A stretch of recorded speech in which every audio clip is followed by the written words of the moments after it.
بەپێی یاسا و ڕێستانەوە دەوڵەتیەکان لە چەند ئۆرگایەکان نیشتەجێن کە لە ئەنجامی نەبوونی ئازادی سیاسی و زەبر و زەنگ و زیندانیکردنی چالاکوانان و شتوبڕ و لە سێدارەدان پەنایان بۆ ئێرە هێناوە.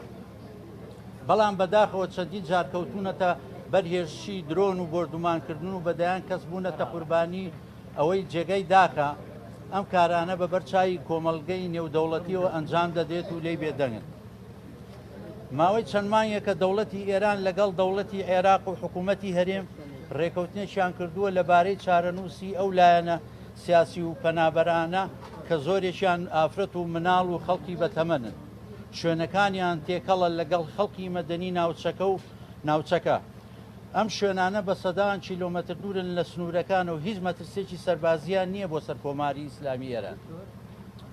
بەڵام کۆماری ئیسلامی ئێران ڕێکەوتی 19 نۆی 2023 دیاری کردووە بۆ جێبەجێکردنی داخوازیەکانی و هەڕەشەی هێرشی زەمینی و ئاسمانی دەکات لەسەریان لە کاتێکدا ئەم ئۆردوگانەی هەولێر و کۆیە و زڕگوێز نەبوونەتە جێگای مەترسی و سەربازی بۆ سەر دەوڵەتی ئێران.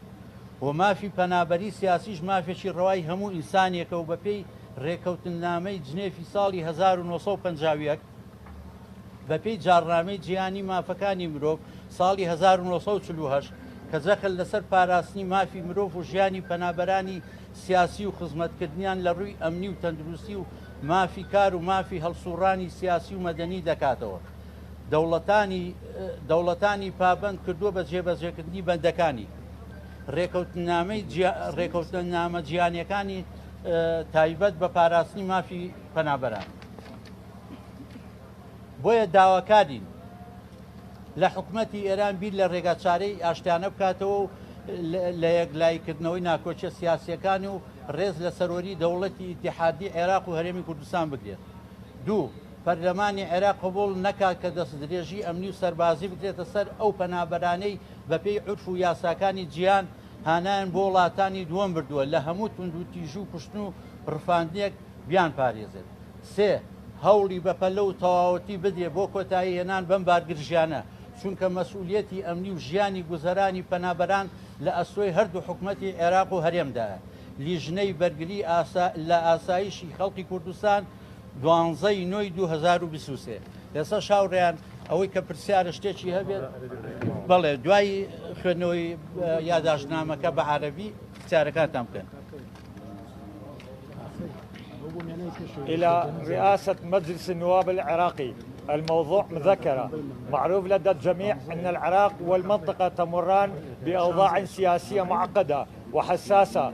مصير وحياة الناس واقعة تحت مخاطر الحرب والصراع الدول، وبعض شعوب المنطقة يعيشون مضطرين حياة اللجوء والمنافع. وفي أقليم كردستان هنالك العديد من الأحزاب واللاجئين من شرق كردستان وبالتحديد في حدود محافظتي السليمانية وأربيل، وقد استقروا منذ سنوات عدة في عدة مخيمات للاجئين وفق القوانين والأسس الدولية، فقد لجأوا إلى هنا بسبب فقدان الحرية السياسية والبطش واعتقال الناشطين والقتل والتنكيل والإعدامات.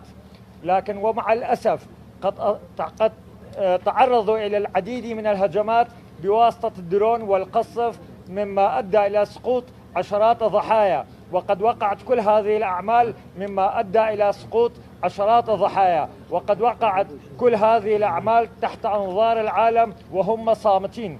ومنذ عدة أشهر اتفقت كلتا الدولتين إيران والعراق ومعها حكومة أقليم كردستان حول مصير تلك الجهات السياسية واللاجئين الذين معظمهم من النساء والأطفال والشيوخ وأماكنهم مع الناس المدنيين، ولا يشكلون أي خطر عسكري على جمهورية إيران الإسلامية. ولكن جمهورية إيران الإسلامية قد حدد يوم 19/9/2023 لتلبيه مطالبها، وبالعكس تهدد بشن هجمات برية وجوية، في حين إن هذه المخيمات أربيل وكويسنجق وزرقويس لا تشكل أي خطر عسكري على دولة إيران. وحق اللجوء السياسي وحق مشروع لكل الإنسان. حسب الاتفاقية جنيف لعام 1951 والإعلان العالمي لحقوق الإنسان لعام 1948، واللتان تؤكدان على حماية لحقوق الإنسان وحياة اللاجئين السياسيين وتقديم الخدمات الأمنية والصحية لهم وحق العمل وضمان القيام بنشاطات سياسية المدنية. وقد ألزم الدول بتنفيذ بنود الاتفاقيات العالمية خاصة بحماية حقوق اللاجئين. لذا نطالب أولا أن تلجأ الحكومة الإيرانية باتخاذ الحلول السلمية في حل صراعاتها السياسية، وأن تحترم سيادة دولة العراق الاتحادية وإقليم كردستان. ثانيا أن يمنع مجلس النواب العراقي أي اعتداء أمني وعسكري على هؤلاء اللاجئين الذين قد لجأوا إلى الدولة الثانية وفق القوانين والأعراف الدولية، وأن تحميهم من جميع أنواع العنف والقتل والاختطاف. ثالثا بذل جميع الجهود وبشكل عاجل لإنهاء هذه الاضطرابات، لأن مسؤولية الصيانة أمن والحفاظ على حياة هؤلاء اللاجئين تقع على عاتق حكومتي العراق وإقليم كردستان. لجنة الدفاع عن أمن جماهير كردستان 12/9/2023.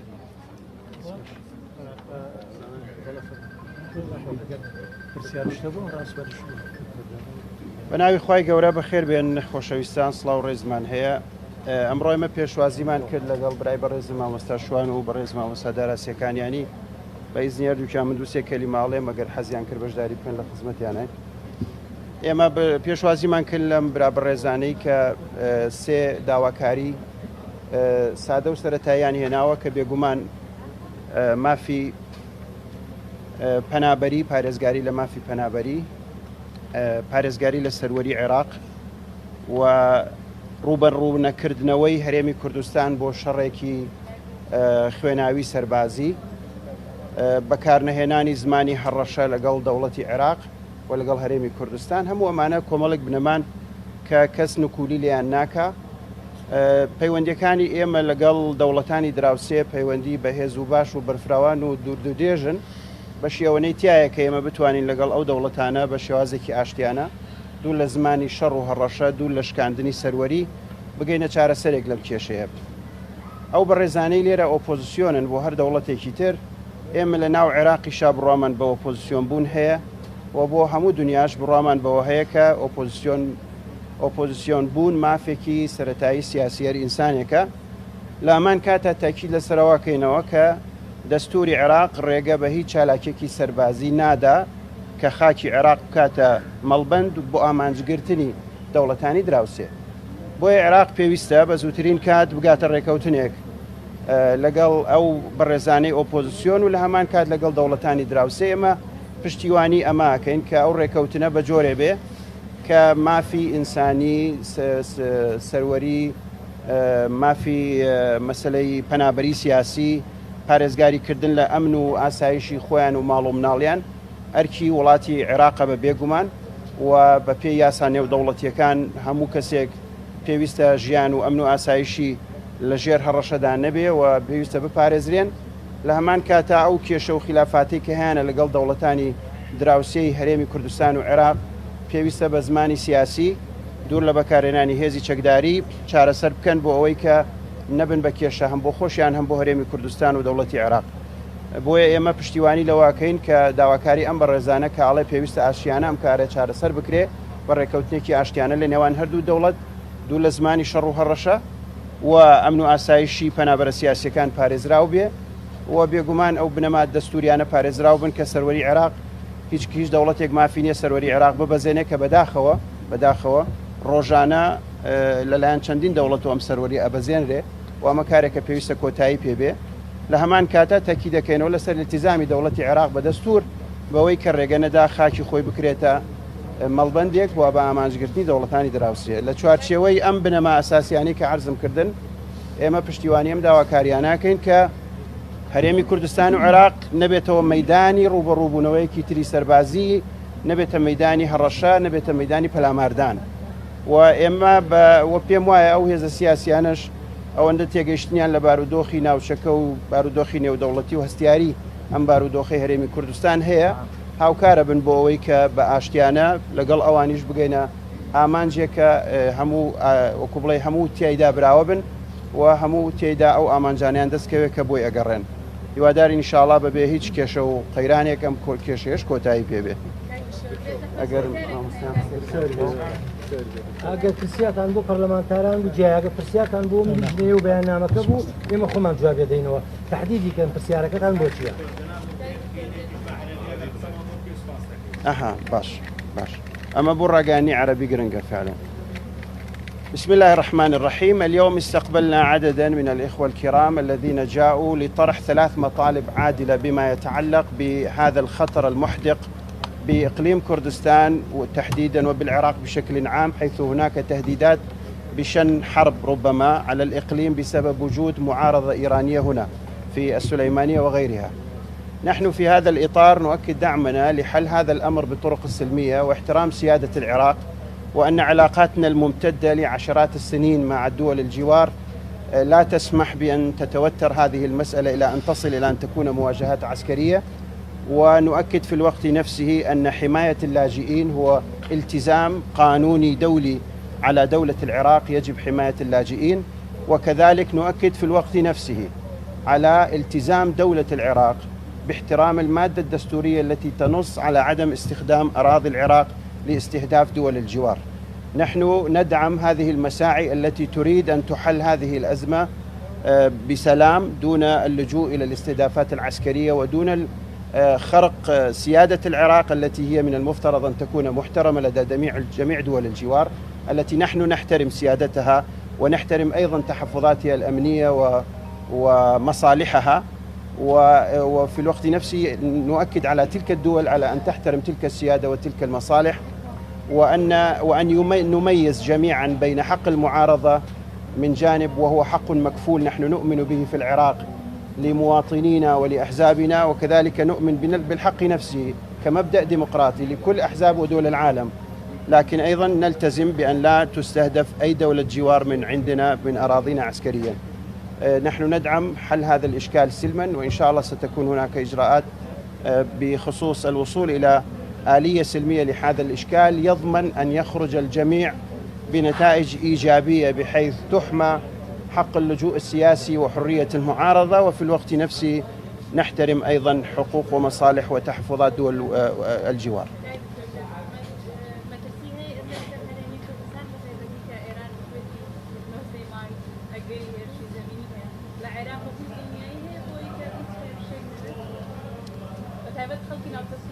منو لەقسەکانم وتم ئەو پەیوەندیدایان ساڵی ئێمە هەمانە لەگەڵ دەوڵەتانی دراوسێ و بەتایبەتیش لەگەڵ کۆماری ئیسلامی ئێران دەبێ بەشی ئەوەندە بکە کە بەبێ هەڕەشە و پەلاماردان ئێمە بتوانین بگەینە چارەسەرێک بۆ ئەم کێشێ. گەرانتی نییە طبعاً، بەڵام ئینشاڵڵا دەبێ بەڕێکەوتن لە بینی هەردوو دەوڵەت و بە لێ تێگەیشتنی برایانی ئۆپۆزیسیۆنیش بۆ بارودۆخی ناسکی ناوچەکە هەرێمی کوردستان.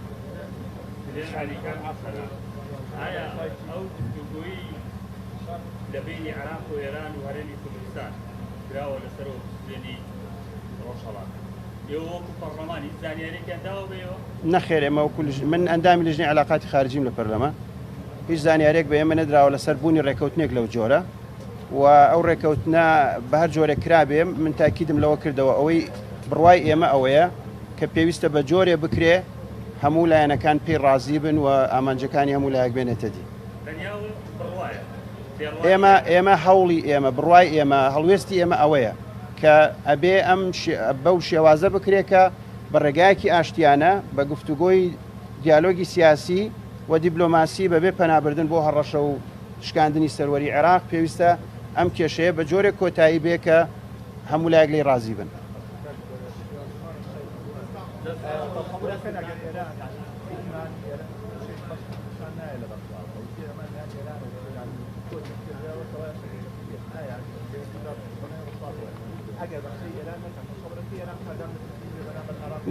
موچەی هەرێمی کوردستان کێشەیەکی ناوخۆیی بینی هەردوو حکوومەتی هەرێمی کوردستان و بەغدایە. کێشەی ئەو بوجەیە کە ئێمە وەکو یەگرتو دەنگمان پێنەدا. کێشەی ئەو بوجەیە کە وتمان پڕێتی لە ئەڵغام ئێمە دەنگ بەم بوجەیە نادەین. کێشەی دروست نەکردنی سیستمێکی یاسایی جێگیر و ڕوون و شەفافە کە ببێتە بەدیلی سەفقە و ڕێکەوتنە سیاسیەکان کە بۆ ماوەیەکی کورت ژیانی خەڵگە خاتە سەر پێ و دوای هەم تجارێکی ترەکەوێتەوە. کێشەی چارەسەندێنەکردنی زیاتر لە 25 قانونی دەستوریە کە لە دەستوری عێراقا نەسی لەسەر کراوە و یاسای بۆ دانەنراوە هەتاوەکو ئەو مەبدە ئەو حەقە دەستوریە بکەوێتە جێبەجێکردن. کێشەیەکی درێژخایەنە پەیوەندی بە وڵاتانی دراوسێەوە نییە بەڵام ئەکرێ ئەوانیش کاریگەریان لەسەری هەبێ بە جۆرەك جۆرەك.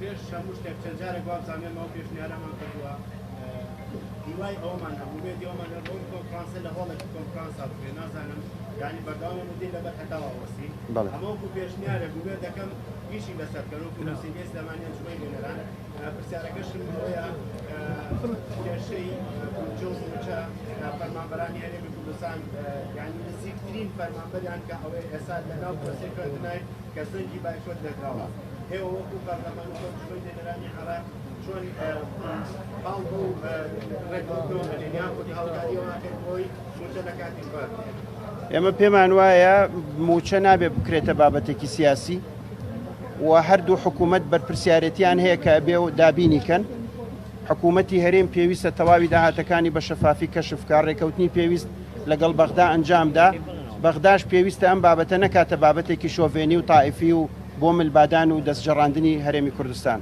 چونکە ئێمە هەردوو نەفەسەکە بینین ناکارایی و ناشەفافی لە حکوومەتی هەرێم زۆرمان بینیوە بەکارهێنانی سیاسی و تائیفی و شۆڤێنیش بەداخەوە لەم پرسانە هەر ئەبینین بابەتەکە لە سوئینی خۆی دەرچوو لە سیاقی خۆی بزانم تاوە زۆر سوپاس.